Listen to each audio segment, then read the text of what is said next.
to come into this fair value gap. Now, this is very important to understand. We have this rejection just over here, right? So price has given us this rejection. This is very important to understand. Let's just break this down. Price has given us this clear rejection over here. Now, what do you understand from this rejection, right? In terms of the power of three.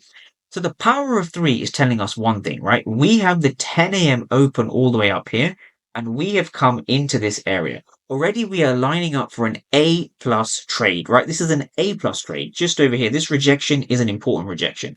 What makes this rejection important? Well, there's a few things. First of all, we see price has come into a bullish fair value gap. So we've come into a 15-minute bullish fair value gap.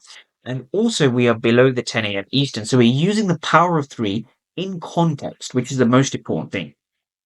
Okay, so let's just break that down again. So we're now below the 10 a.m. Eastern. Now from here, we're going to be going over the order flow, right? Because the order flow is the most important. So we can see here price is tapped into the same exact fair value gap. Let's go down to the 5-minute time frame and see what we got. All right. So on the 5-minute time frame over here, let's kind of break this down even further, right? So let's just break this down.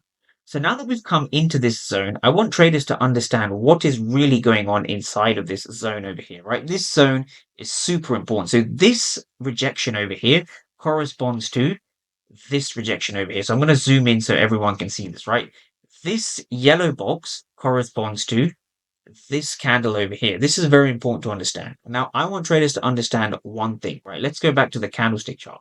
Now, when you see price coming into a fair value gap like this, right? When you see price entering into a fair value gap like this, you want to see sellers failing in this region. Sellers must be failing, right? So what does that mean? You want to see a ton of aggressive sellers over here. So you want negative delta, right? So negative delta is just red delta, right? This is going to be in red.